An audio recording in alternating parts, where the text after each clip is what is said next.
আজকে 29শে এপ্রিল 2025 সাল।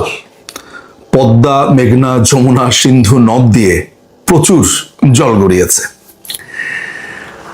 আজকের এই দিনে এসে আমি দুটো স্মৃতি রোমন্থন করতে চাই। গতকাল রাতে আমি একটি পোস্ট দিয়ে দেখিয়েছিলাম যে 2023 সালের 13ই অগস্ট আমি একটি ভিডিও বানিয়েছি যেখানে আমি ভবিষ্যৎবাণী করেছিলাম যে ইউনূস এবং হোসেন জিল্লুর রহমানকে আমেরিকা প্রস্তুত করছে এই সরকারকে 5টি পদ্ধতির কোনো একটি পদ্ধতিকে, অর্থাৎ বাংলাদেশ আওয়ামী লীগ সরকারকে আমেরিকার বিখ্যাত 5টি পদ্ধতির কোনো একটি পদ্ধতিতে উৎখাত করা হবে বলে আমি 2023 সালের 13ই অগস্টেই ভবিষ্যৎবাণী করেছিলাম।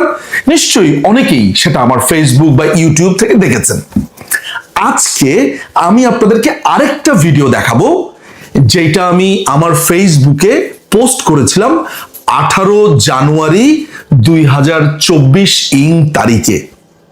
সেই দিন আমি নিশ্চিত করে বলেছিলাম যে বাংলাদেশ আওয়ামী লীগ সরকারকে উৎখাতের সমস্ত পরিকল্পনা শেষ, এখন যে কোনো মুহূর্তে এক্সিকিউট করবে। ইলেকশন হয়েছে 7ই জানুয়ারি, আমি ঠিক তার 11 দিনের মাথাতে সেই ভবিষ্যৎবাণী করেছিলাম। চলুন আমি সেদিন যেই ভবিষ্যৎবাণী করেছিলাম এবং কেন করেছিলাম, কি কারণে করেছিলাম ইলেকশনের ঠিক পরপর, সেইটা আজকে আবার রিক্যাপ করব, আবার দেখাবো। হাতে যদি 22-23 মিনিট সময় থাকে জীবন থেকে ফেলে দেওয়ার মতো, বা মনে করা যাক যে দেখি না, দেখুন এবং মিলান। এই ভিডিওটা দিয়ে আমি কিছুই প্রমাণ করতে চাইছি না যে আমি অনেক ভবিষ্যৎ দেখতে পাই, আমি অনেক বুঝি না। এগুলো আক্ষেপের জায়গা। বলেছি, চিৎকার করেছি, আমি দলীয় ব্যক্তিদেরকে, পলিটিশিয়ানদেরকে কিন্তু বলছি না, বলছি গোয়েন্দা সংস্থাদেরকে। আমি মাথা কুটে মরেছি বলেছি। হয়তোবা কেউ সিরিয়াসলি নিয়েছেন, কেউ সিরিয়াসলি নেননি, কিংবা সিরিয়াসলি নেওয়ার পরেও হয়তোবা কিছু করতে পারেননি, সেগুলো আলাদা বিবেচনা। কিন্তু আমি বলেছিলাম ইতিহাসের কাছে এই চিহ্ন আমি রেখে যেতে চাই, এই তরুণ প্রজন্মের কাছে আমি একটা চিহ্ন রেখে যেতে চাই যে তাদেরই এক ভাই এই হুইসেল ব্লো করেছে। সে বলেছিল যে আমেরিকা এখন সরকার উৎখাতের দ্বার প্রান্তে। সেই চিহ্ন আমার ফেসবুক, ইউটিউবে থেকে যাক।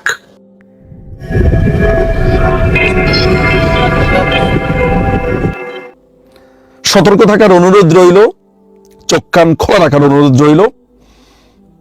কোথাও কোনো অন্যায্য দাবি দাওয়া নিয়ে অনেকে আসার চেষ্টা করবে, একটা আরব স্প্রিং বা বাংলা স্প্রিং এর চেষ্টা করবে, সেগুলোর দিকে নজর রাখার অনুরোধ রইল। এতটুকু পর্যন্ত আজকে বলি, যদ্দূর বলেছি অনেক বলেছি। তবে সামথিং ইজ কুকিং, এটা সত্য। পিটার হাসে গলে যাবার কোনো কারণ নেই, এই চতুর লোকটিকে বিশ্বাস করবার কোনো কারণ নেই। কারণ আমেরিকাকে আমি অবিশ্বাস করি। আমেরিকা একদিকে বঙ্গবন্ধুর বিরুদ্ধে ষড়যন্ত্রের কথা বঙ্গবন্ধু প্রশাসনকে জানাচ্ছে, আবার অন্যদিকে ফিলিপ চেরি যারা অভ্যুত্থানটা করবে তাদেরকে তুষ দিচ্ছে, অর্থাৎ তাদেরকে অ্যাকোমোডেট করছে। এইটাকে ক্রিস্টোফার হিচেন্স বলছে টু ট্র্যাক থিওরি, অর্থাৎ একদিকে আমি আপনার সাথেও আছি, অন্যদিকে আপনাকে হত্যার ষড়যন্ত্রে সেইটাতেও আছি।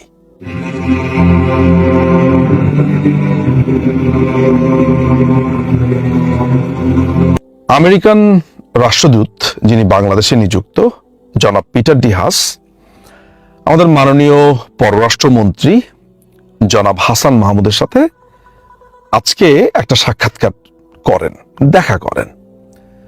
সারা বাংলা .নেটের একটা নিউজে দেখা যাচ্ছে পিটার হাস বলছেন বাংলাদেশের সাথে ঘনিষ্ঠভাবে কাজ করতে চান। অনেকক্ষণ হাসলাম। হাসির কারণ আছে। এই কারণ এই ঘনিষ্ঠভাবে কাজ করতে চায়, এই সমস্ত কিছু নিয়ে আমার আজকের এই ভিডিওটা। গাধার ব্যাপারে একটা কথা সবসময় বলা হয় যে গাধা জল ঘোলা করে খায়। গাধা পানিকে ঘোলায়, এরপরে খায়। ওই নিচে থেকে যেই বালুটা ওঠে সেই বালু সহ খায়, এই জন্য গাধাকে নিয়ে হাসাহাসি করা হয়। আমেরিকা বাংলাদেশকে হ্যান কারেঙ্গা ত্যান কারেঙ্গা, এই করবে, স্যাংশন দিবে, মানবে না। বিএনপির সাংগঠনিক সম্পাদক হিসেবে পিটার হাস কাজ করেছিল, শেষ পর্যন্ত বাংলাদেশের সাথে ঘনিষ্ঠভাবে কাজ করতে চায়। অনেকে বলতে পারে যে আমেরিকা একটা গাধা, সেই তো আওয়ামী লীগের সাথে বা সরকারের সাথে এলি, জল ঘোলা করে এলি। আমি এটা বলবো না, আমেরিকা জল ঘোলা করেনি, কিছুই করেনি। আমেরিকার এই যে বাংলাদেশের সাথে ঘনিষ্ঠভাবে কাজ করতে চাওয়া, আর 2 দিন আগে বিএনপির সাথে একাত্ম হয়ে, যেটা আপনারা জানেন যে রাশিয়ার পররাষ্ট্র মন্ত্রণালয়ের একটা বিবৃতিতে বলা হয়েছে যে 28শে অক্টোবর 2023-এর আন্দোলনের পেছনে আমেরিকা ছিল। একইভাবে এই যে আমেরিকা কাজ করতে চাচ্ছে, আমেরিকা বাংলাদেশে একটা আরব স্প্রিং এর মতো একটা বিপ্লব ঘটাতে চায়, গণ অভ্যুত্থান ঘটাতে চায়, এটাও রাশিয়া বলছে। ফলে এই যে আমেরিকা আপনার বাংলাদেশের সাথে ঘনিষ্ঠভাবে থাকতে চায়, আর অন্যদিকে রাশিয়া বলছে যে আমেরিকা বাংলাদেশের বিরুদ্ধে ষড়যন্ত্র করছে, এই দুটো মিলে আমি এই থিওরিকে বলবো 2 ট্র্যাক থিওরি। এই থিওরিটার জনক আমি না, এই থিওরিটার কথা আমি পড়েছি ক্রিস্টোফার হিচিন্সের the trial of Henry Kissinger গ্রন্থে। 75 নম্বর পেজে হিচিন্স কেন এটাকে 2 ট্র্যাক থিওরি বলছে। হিচিন্স আবার লরেন্স লিফশুলসকে এখানে সাক্ষী মানছে। লিফশুলস একজন আমেরিকান অধ্যাপক এবং সাংবাদিক, ইয়েল ইউনিভার্সিটিতে তিনি পড়াতেন। তিনি অ্যান অ্যানাটমি অফ কিউ এই নামে একটি প্রবন্ধ লেখেন 1979-এ।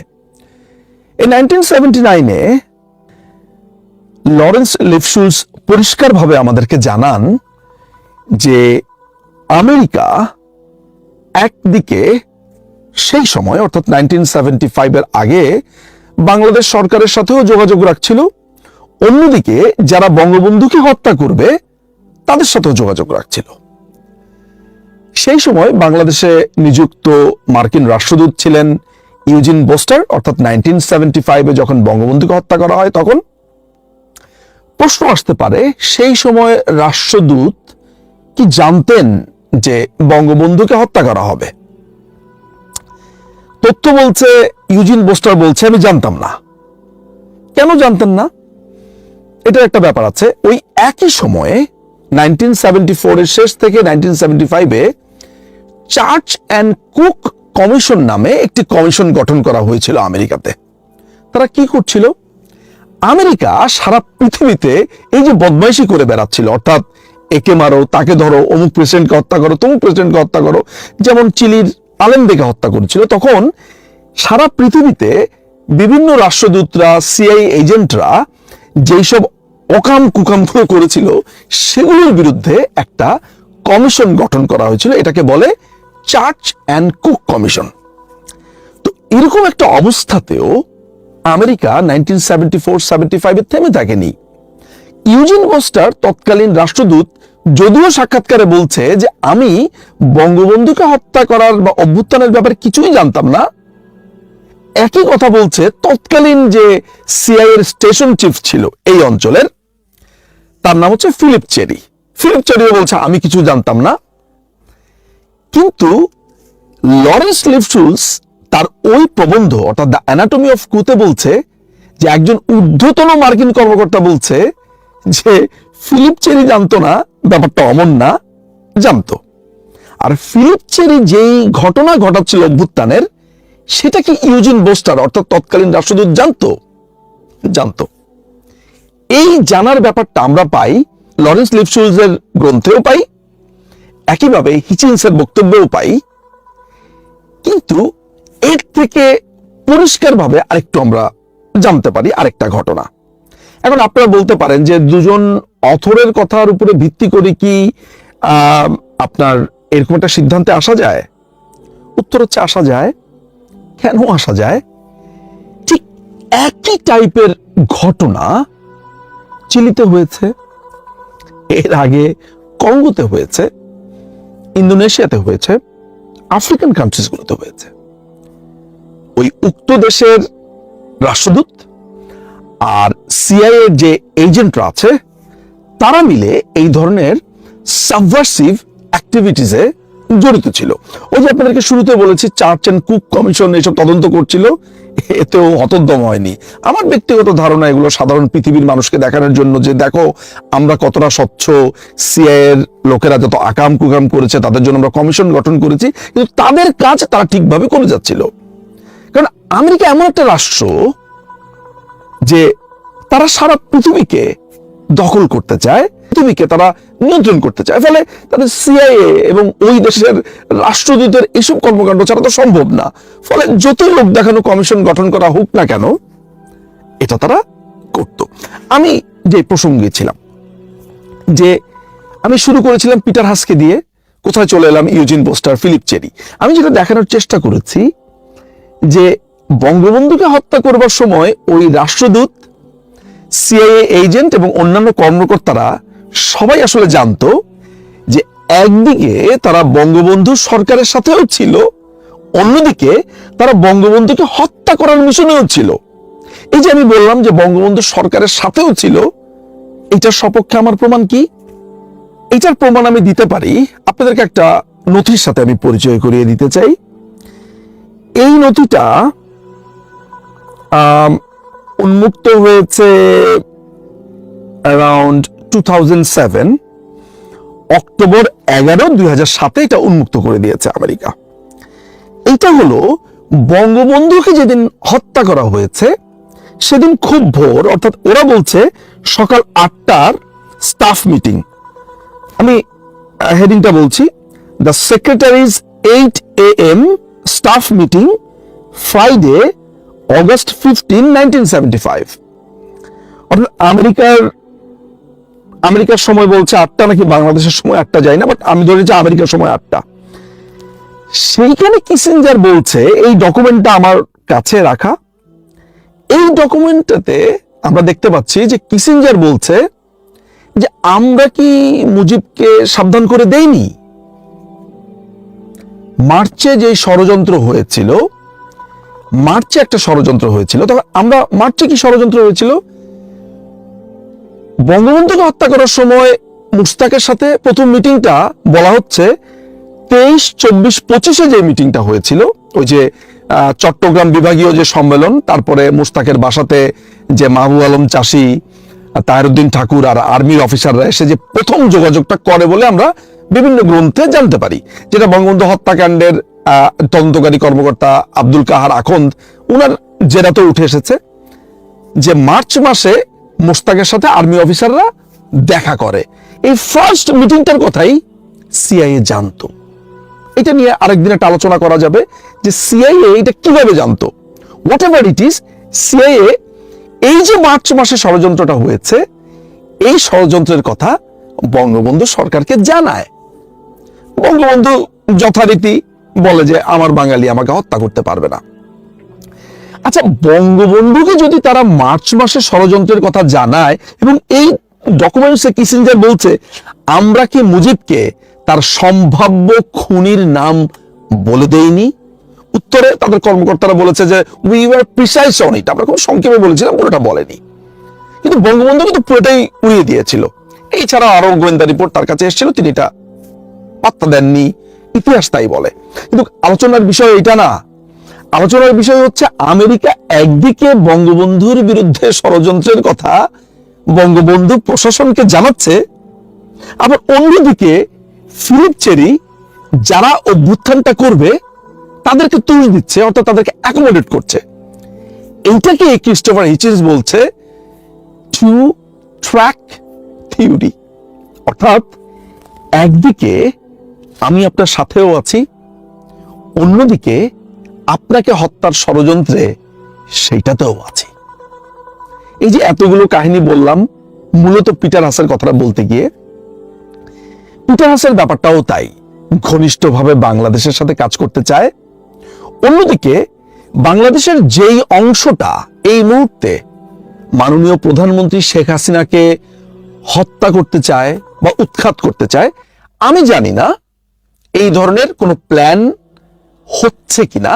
তবে আমার অ্যানালাইসিস বলে প্রধানমন্ত্রীকে হত্যা করা এবং উৎখাত করার একটা প্ল্যান মাস্ট হচ্ছে। আমি এটা গত 1.5 বছর ধরে বলে আসছি যে প্রধানমন্ত্রীকে হত্যা করার প্ল্যান হচ্ছে। আমি এই তথ্যটা বলছি ইতিহাস ঘেটে। অতীতে আমেরিকানরা অন্যান্য দেশে এই ধরনের জনপ্রিয় লিডার বা যেই দেশে স্টেবল রাজনীতি আছে বা যেই দেশে তাদের প্রবল স্বার্থ আছে এবং তারা সেই দেশের প্রধানকে সরাতে পারছে না, নানান ফন্দি ফিকির করে তাদেরকে হত্যা ষড়যন্ত্র করে। আমি বারবার বলছি, আজকে এই ভিডিওতে আমি আবার বলছি, আপনারা অচিরেই হয়তো দেখবেন যে বাংলাদেশের গোয়েন্দারা কাউকে ধরে ফেলেছে বা হত্যা ষড়যন্ত্র আপনার নষ্ট করে দিয়েছে, নস্যাৎ করে দিয়েছে, শুনতে পারেন। এই ভয় আমার সব সময়। ফলে আমেরিকা প্রধানমন্ত্রীকে বা এই সরকারকে উৎখাতের ষড়যন্ত্র সাথে পুরোপুরি যুক্ত। রাশিয়ার যে পররাষ্ট্র মন্ত্রণালয় থেকে যিনি মুখপাত্র, তিনি পরিষ্কার করে এই উৎখাতের চেষ্টার কথা বলেছেন। তাহলে ব্যাপারটা কি দাঁড়ালো? 75-এ যেই ষড়যন্ত্রটা হয়েছে, যে বঙ্গবন্ধুকে একদিকে সাবধান করে দেওয়া, অন্যদিকে বঙ্গবন্ধুকে যারা খুন করবে তাদের সাথে যোগ দেওয়া, এখন তো মনে হয় ইন্টারেস্টটা আরো অনেক বেশি। সেই সময়টাতে কিসিঞ্জারের পরাজয় ছিল, মার্কিন প্রশাসনের নিক্সনের পরাজয়ের ব্যাপার ছিল, সেটা এক জিনিস। আর এখন তো যেটা ভয়াবহ, পিটার হাসকে এখানে পাঠানো হয়েছে কেন? Why Peter Haas? মাথা রাখবেন, পাকিস্তানে ইমরান খান সরকারকে উৎখাত করেছে এই ডোনাল্ড লু, যিনি আরেক সেক্রেটারি। এই ডোনাল্ড লু এর কিন্তু 30 বছরের ঘনিষ্ঠ এই পিটার হাস। এই ডোনাল্ড লুই কিন্তু মোটামুটি এখানে পিটার হাসকে দিয়েছে। কেন? আমেরিকাতে উৎখাত করে ফেললো ইমরানকে, এইখানে পারছে না মাননীয় প্রধানমন্ত্রী শেখ হাসিনাকে। কিন্তু উৎখাতটা কেন প্রয়োজন? এই কারণে আমেরিকা মনে করে প্রয়োজন যে বাংলাদেশ চায়নার খুব ক্লোজ বন্ধু হয়ে গেছে। চায়নার সাথে বন্ধুত্ব কোয়াডে অর্থাৎ ইন্দো প্যাসিফিকে কোনো সুযোগই পাচ্ছে না, যে কারণে পিটার হাস এখানে এসছে। পিটার হাস যখন এখানে আসে তখন পরিষ্কারভাবে বলেছিল সে ইন্দো প্যাসিফিক এই রিজিয়নের প্রবলভাবে যেই কারণে এসছে, যে এইখানকার বাংলাদেশ সদস্য হবে, অস্ট্রেলিয়া, ইন্ডিয়া, জাপান এবং আমেরিকার যে 4 জনের যে কোয়াডটা আছে সেখানে তো বাংলাদেশ যায়নি। এই রাগটা আমেরিকার আছে না, প্রধানমন্ত্রীর সাথে তারা পেরে ওঠেনি, চায়নার সাথে তাদের সম্পর্ক, এই ক্ষোভ আমেরিকা কি মাফ করে দিবে বা করে দিতে চেষ্টা করবে না? তারা এটা কখনো ভুলে যাবে না। ফলে প্রধানমন্ত্রীকে উৎখাতের একটা চেষ্টা অনবরতভাবে চলবে। আর এই যে পিটার হাস বলছে যে ঘনিষ্ঠ সম্পর্ক চাই, এগুলো সবই স্ক্রিনের কথা। স্ক্রিনের কথা মানে কি? মানে আপনার মুখের মেকআপ, মুখে দেখছেন সুন্দর, আপনার এই মেকআপ সরিয়ে দেন, দেখবেন এক অন্য চেহারা। ফলে আপনারা যারা আমেরিকার এই চেহারা দেখছেন বা ভাবছেন যে তারা মনে হয় এখন এই সরকারের সাথে এসে গেছে, আই ডোন্ট ট্রাস্ট ইউএসএ। এটা আমার নিজস্ব ফিলোসফির জায়গা থেকে না, এটা হচ্ছে সোফার আমি যা পড়াশোনা করেছি, আমেরিকা সম্পর্কে আমি যা জেনেছি, সিআইএ সম্পর্কে যা, আমার ইন্টারেস্টের জায়গায় এগুলো। শুধু তো বাংলাদেশে না, পৃথিবীর বিভিন্ন দেশে তারা এই কর্মকাণ্ডগুলো করেছে। পারছে না কয়েকটা কারণে, যেটা আমি অন স্ক্রিনে বলবো না, পেরে উঠছে না, সেটারও একটা কারণ আছে। একটু হিন্টস দেওয়া যেতে পারে। ইন্ডিয়ার সাথে চায়নার প্রবলেম আছে, চায়নার সাথে ইন্ডিয়ার প্রবলেম, ভাইস ভার্সা। তারপরেও বাংলাদেশ ইস্যুতে চায়না, ইন্ডিয়া, রাশিয়া এক হয়ে দাঁড়িয়ে গেছে, এটা হিন্টস। বাকিটা আপনারা গবেষণা করবেন, এটা আমি স্ক্রিনে এখন বলবো না।